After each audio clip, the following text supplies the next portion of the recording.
ክርስቲያኖች እግዚአብሔር ነው ይላሉ፣ የእግዚአብሔርም ልጅ ነው ይላሉ፣ ፈጣሪ ነው ይላሉ፣ አዳኝም ነው ይላሉ። እናንተ ምን ትላላችሁ የሚል ጥያቄ ነው የቀረበው። እኛ ምንለውን ከመግለጻችን በፊት እነሱ እንደሚሉት ራሳቸውን እንጠይቃቸው።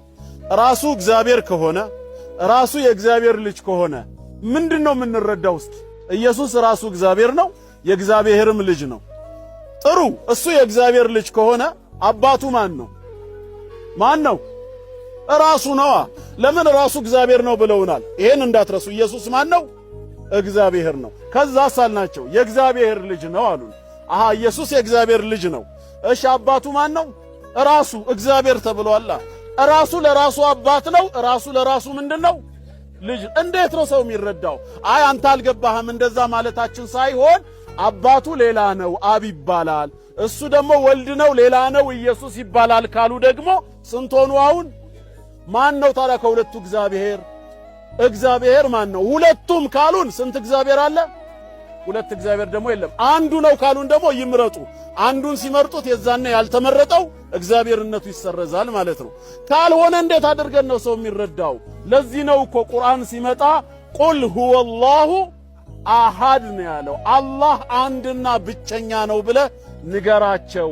አላሁ ሰመድ ለሁሉ መጠጊያ የሆነ ጌታ ነው። ለም የሊድ አልወለደም፣ ወለም ይውለድ አልተወለደም አለ። አልወለደም ካለ ምን የለውም ጌታችን? ልጆች የሉትም። አልተወለደም ካለ ምን የሉትም? ወላጆች የሉትም። ወላጆችም ልጆችም የሉትም። ወላጅ የሌለው ጥንታዊ ጅማሬ ስለሌለው ነው። ልጆች የሌሉት ተከታይ ስለሌለው ነው። ወላጅ አለው ካልን ወላጁ ቢያንስ በእድሜ ይቀድመዋል። ስለዚህ ኢየሱስ የእግዚአብሔር ልጅ ነው ካሉን እግዚአብሔር የኢየሱስ አባቱ ነው ካሉ በአባትና በልጅ መሃል መለያየት አለ? የለም። አይ ግን ይሏቸዋል። በዘመን አይቀዳደሙም። ኢየሱስና እግዚአብሔር እኩል ናቸው። ግን እግዚአብሔር አባቱ ነው፣ ኢየሱስ ልጁ ነው። እኔ አቡ ሃይደር እባላለሁ። ሃይደር ልጄ ነው፣ እኔ አባቱ ነኝ። የሚገርማችሁ ግን እኔና ሃይደር በእድሜ እኩል ነን። አመናችሁ? እመኑ እንጂ። እና ምንድነው እሺ የምንረዳው?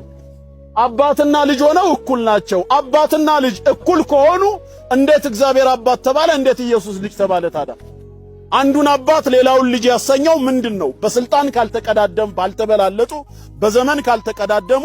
እሺ ነገርየውን ገልብጠን ልጁን አባት አባትየውን ልጅ ማለት እንችላለን ወይ ብንል አይቻልም ይላሉ። ለምን አይቻልም? እኩል እስከሆኑ ድረስ። ሰው ግን የሚረዳው በአባትና በልጅ መሃል የዘመን ልዩነት መኖሩ ነው። እናንተ እኮ በሰው ጭንቅላት ስለምትረዱት ነው ይሉናል። አሃ እናንተ ጋር የተገጠመው የመላእክት ጭንቅላት በምን እንረዳው? አላህ ሰው አድርጎ ነው የፈጠረን።